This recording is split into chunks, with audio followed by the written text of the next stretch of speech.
Nah, di sini sirnya kenapa kiai alim itu sama anak-anak muda suruyon santai. Itu awal dakwah itu karena manusia itu pasti al-insan abdul ihsan. Manusia itu budaknya kebaikan. Makanya kenapa kiai Jawa itu suka nyuwun sewu mayoran, suka makan-makan. Itu bukan terus buat takok iku sunai Rasul piye dalile piye. Ini urusan dakoik sesuatu yang hitung-hitungannya sudah jelimet. Bukan tekstualis, ini sudah jelimet. Jangan sampai di tempat orang-orang nyuwun sewu yang kurang baik itu makan-makan mayoran, ketemu wong saleh mentuk ijazah weh. Kon maca ngene, kon maca ngene kan mesti. Nah ini cerita aja, kamu gak, makanya saya bilang enggak perlu nyinggung siapa, ini teori. Dakoik itu. Nah, tapi kalau bawaannya orang soleh itu rileks. Bapak saya itu saya menyaksikan, setiap sama tamu itu guyon. Tamu belum duduk aja mesti ibu dibilangin, kon gak nomam. Karena tamu zaman dulu itu memang sering gak kelar marung. Tamu saya guys, apa bertamu senang hotel, mangan sih ribet malah. Nah, kalau al-insan abdul ihsan, jangan-jangan orang kesini itu Allah nyalakan kita karena kita salahnya kurang ihsan. Makanya diantaranya doanya orang-orang dulu, ya Allah jangan berikan ke orang-orang fajir, orang-orang fasik satu kenikmatan yang saya harus berutang jasa ke mereka. Karena berat, ke depan itu berat. Jadi jangan-jangan kita dakwah tidak mandi itu kurang kompetisi lah istilahnya. Nah makanya Wali Songo itu sikapnya simpati, ya tadi. Makanya terus guyonan di dunia sufi, meskipun guyonan itu masuk akal. Kok tidak marung yang solihah, kok marung yang enggak solihah? Kalau yang ini senyum, ini merengut. Nah di sini pentingnya senyum. Meskipun fikih berfatwa senyum itu sunat, saya ulang lagi, fatwa fikih formal itu kan senyum itu sunat. Tapi ada surah yang senyum itu wajib. Ya tadi misalnya kamu kalau jadi kiai senyum orang ngaji ke kamu. Tapi kalau kamu gak senyum orang ke ngaji yang aliran sesat, misalnya belajar yang aliran sesat. Hanya karena orang netral lu ngukurnya senyum. Bawaan sowan kiai dimarahin ya sowan yang gak kiai gak dimarahin misalnya. Nah di sini hebatnya Quran. Bayangannya walau kunta fadhlan ghalidul qalbi lan faddu min khali. Kalau kamu jadi kiai kurang simpati pasti orang itu bubar. Di sini fatwa fikih sudah tidak berjalan kalau senyum itu sunat. Ada wajib. Tapi bukan wajib yang keliru Kak tadi ijabu malam ya cinta, ini wajib yang karena hitung-hitungan syariah itu. Lo coba ya, mana ada wong soleh yang top ya. Sekedar kita mungkin pegawai negeri atau lurah, orang ke kita harus prosedur. Sementara kadang ke tempat yang kurang baik nggak usah prosedur. Orang kan nyaman nggak diatur timbang diatur. Bawaan gitu saja sudah membatasi akses kebaikan kan. Jadi lepas dari kita tidak bisa melakukan tidak apa-apa, ini kan kita fair secara ilmiah, hitung-hitungannya gitu. Dakoik itu kira-kira hitung-hitungannya begitu. Makanya kiai-kiai yang dulu itu meskipun dalamnya dibatasin karena kiai juga butuh istirahat, butuh macam-macam. Kalau pondok itu enggak 24 jam karena semua orang biar bisa ngakses. Saya tuh kalau ngaji Rebo itu ribuan, enggak mulai orang jelas, enggak jelas, setengah jelas, yang wali, setengah bulat, setengah buron, ada semua. Sampai ada yang setengah buron pernah ketemu polisi yang ngaji. Saya ini mau nangkap kamu malah ketemu di sini jadi. Jadi sudah lah Pak, atas nama hormat Gus Pak, nangkapnya nanti aja. Karena ketemunya pas ngaji. Karena kebaikan nggak boleh dibatasin. Coba kalau saat pengajian tak batasin, yang dokter saja, yang DRS saja, yang begini saja. Sementara dangdutan nggak dibatasin. Suatu saat maksiat lebih besar ketimbang ngaji. Itu saya ditanya Allah, salam nggak batasin ini. Saya juga nggak bisa jawab kan kira-kira gitu.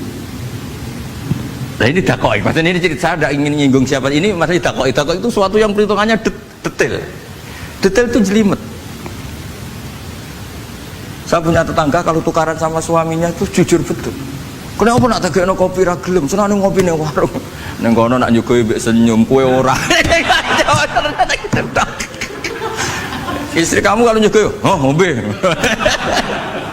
Di warung kan ngersakno napa. Padahal cantiknya kadang ya sama, atau kadang cantik istri kamu. Tapi gara-gara dua. Lah itu sudah dakoik apa? Dakoik. Ini urusan kompetisi itu. Ke kiai dimarahin, ke sini di servis. Nah, ini monggo lah kita belajar bahwa makanya sebagian riwayat disebut rasul akli badal iman billah at-tawaddud ilan nas. setelah kita berargumentasi ilmiah secara tauhid, urutan dakwah berikutnya at-tawaddud ilan nas. Kita harus bersikap simpatik dengan harapan simpatik itu membawa orang ilawahi wa rasulih. Kita tidak punya kepentingan pribadi, punya pengaruh banyak, membernya banyak, ndaklah ma'adzallah min dalik, ndak. Tapi setelah kita at-tawaddud ilan nas, lu coba Rasulullah itu tiru. Sholat itu kayak apa baiknya? Logikanya barang baik tambah lama tambah baik. Tapi itu mukhalafah, itu bertentangan dengan sunnahnya manusia yang suka cepat. Nyatanya imam yang cepat itu yang lama itu yang disalahkan Nabi. Logikanya kan sholat lama, Qur'annya fasih. Yang imam itu Mu'ad bin Jabal, tidak muntah itu, tidak apa. Mu'ad itu sahabat paling fasih, paling alim. Artinya bacaannya itu tidak bikin kuping panas ini. Yang ngomong ini loh, saya. Itu ketika kelamaan, yang disalahkan Nabi itu yang kelamaan. Karena supaya orang seneng sholat, ya sholat itu jangan jadi problem dong.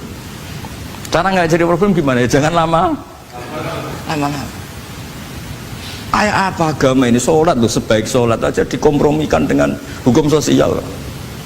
Karena kalau sholat terlalu lama nanti ibadat jadi problem. Sampai segitunya dulu.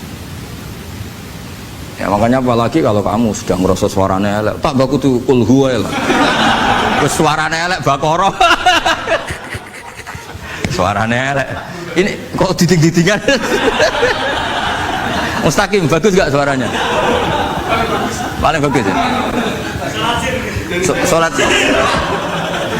ya gitu aja ya, dibagi ya. Yang suaranya tidak bagus suruh imami duhur, asar aja.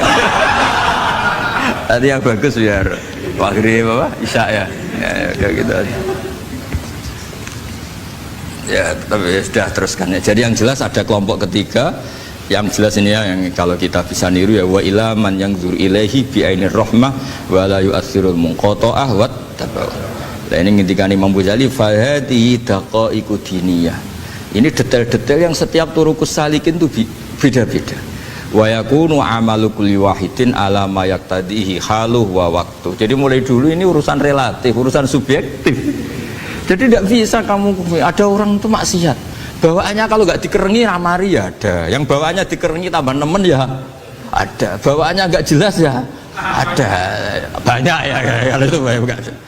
Jadi mulai dulu tuh ulama dulu tuh fair seperti itu, nggak perlu diperdebatkan lah, sudah mulai dulu ya beda bimuqtadal hal wal waqti ya. Nah sekarang orang kan milih, kalau yang keras nyari dalil keras terus, yang lunak cari dalil lunak terus, akhirnya dalil kok dicari-cari itu gimana? Ciri utama kebenaran itu fi awali wahlah. Ada ciri utama kebenaran itu al-badihiyah.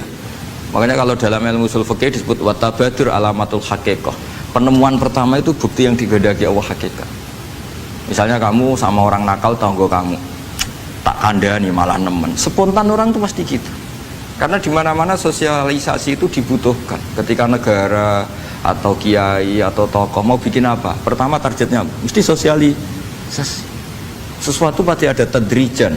Itu siapapun, teori manapun, di dunia apapun. Nah itu namanya badiyah, pikiran segitu itu disepakatin. Nah kita kalau langsung marah, langsung mengusir itu udah pikiran badiyah yang konsensus. Misalnya anakmu nakal, dengar misalnya nyuruh ke anak kiai, dengar anakmu pacaran. Pikiran pertama itu seorang manusia itu yes dikadani si api-apian. Karena tadi itu badihi, itu orang itu. Kamu kepengen beli mobil, pikiran pertama ya nggak sih nabung sih, mesti begitu. Nah, jadi ya pasti begitu lah. Itu kalau kamu mengukur mana yang benar tuh at-tabadur alamatul haqiqah. Kalau kamu ngaji usul fikih itu kan at-tabadur alamatul haqiqah.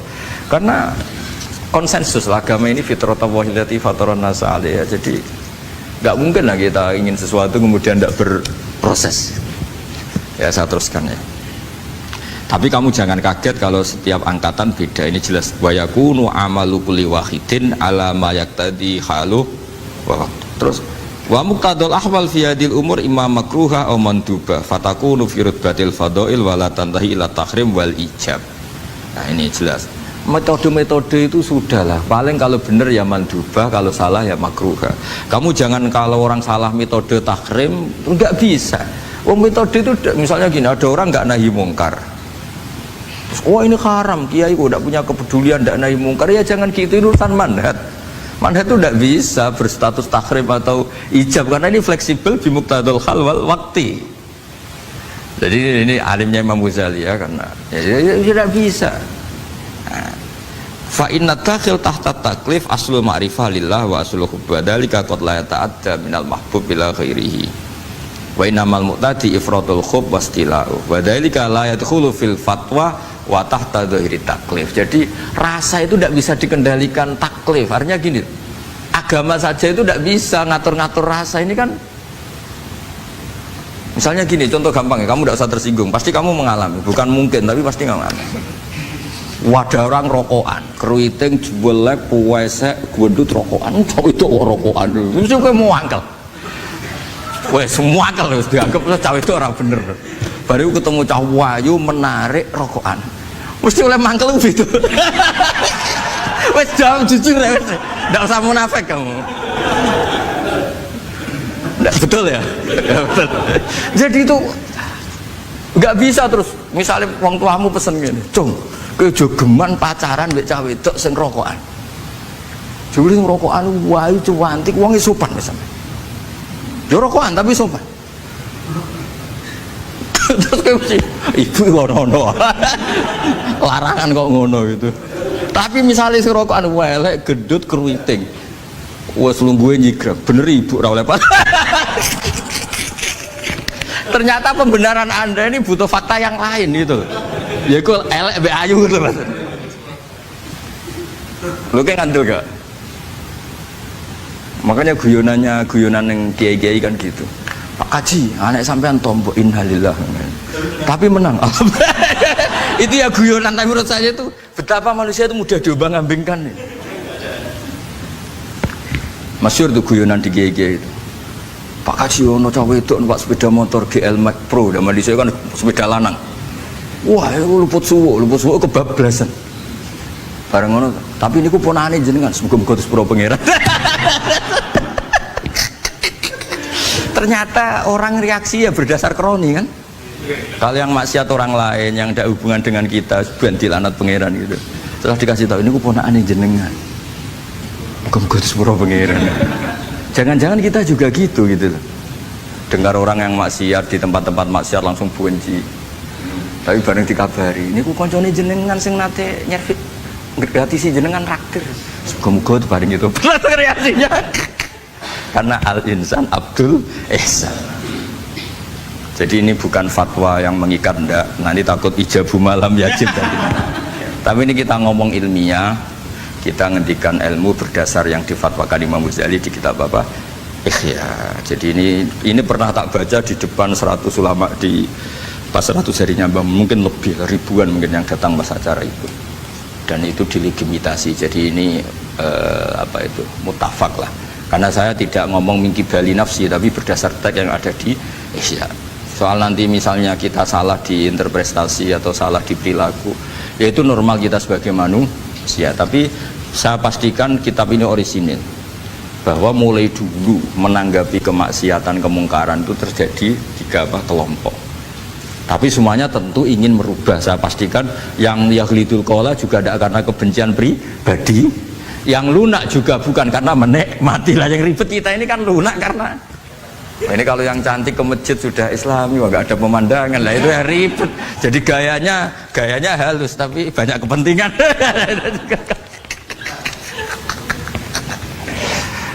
Ya ini jelas ya. Jadi mulai dulu makanya Imam Ghazali sampai punya gelar Hujjatul Islam. Di sini kelihatan apa detail-detailnya Imam Ghazali. Dan beliau berargumentasi. Zaman sahabat pun ketika melihat seperti itu ya beda-beda kan, diantara yang didawuhkan beliau kan mulai periode apa? Sahabat kan, beliau ngendikan apa itu? Fa inna na'lamu annal ladzina syaribul khamra wa ta'atu al fawahisha fi zamani Rasulillah sahabah maka nuyuhjaruna bil kulliyah bal kanu munqasimina. Jadi beliau cerita mulai dulu masyhur kan dulu di sahabat. Ya, itu ada orang namanya Nuaiman, kila namanya Abdullah. Itu di Bukhari jelas. Wa kana yulaqabu khimaron. Saking dableknya itu teman-temannya kalau manggil tuh khimar. Terus wa kana yudhiku Rasulullah katsiran. Dan dia yang orang yang mudah memperbuat Nabi itu tertawa-tawa. Bawaannya itu bodoni mbek Nabi. Masyhur itu. Kalau dia ada pedagang keliling itu. itu, Bu atau Pak sini dahar sama Nabi. Setelah dahar lagi sing bayari sapa? Ya jenengan derek dahar. Masyhur itu. Ya sahabat ya ada yang gitu. Lah itu kalau mabuk nggak di masjid nggak afdol dia. Nggak mau di bar, kalau mabuk di masjid. Dia nggak pernah lihat jauh dari Nabi, nggak pernah. Kalau mabuk itu di masjid. Sama sahabat-sahabat lain dia dikhat. Dikhat itu diberi sanksi, kalau bahasa pondok ditakzir, ditakdib. Terus saking overnya sahabat yang mentakdib, ada yang ma'aktsaroma syarib tal khamrat bena di Rasul, kowe cek nemen ngarepe Nabi kok ngono kelakuan, anta malun. Kowe iku malun. Tapi apa kata Nabi? La tal'anuhu fa innahu yuhibbu wa rasulah. Masyhur itu di kitab Bukhari. Itu oleh komentari Syurahul Hadis, falam yukhriju bil maksiyah anil mahabbah. Ternyata ketika orang ini maksiat, Nabi masih mensifati punya, karena dia tidak mau jauh dari Nabi. Kan banyak orang-orang fasik yang bawaannya nggak mau jauh dari kiai. Makanya orang Indonesia itu kemungkinan tidak tobat itu kecil, karena pas nakal ya cek para kiai, dijazai ya cek diwoco. Jadi misalnya nyon sewu berdelok maksiat entek 1 juta, ini orang masjid ya cek nyumbang. Coba kok mau saya ketahui, cek orang ngimbang gitu. Tapi buahnya. Jadi akhirnya ya orang ini orang baik.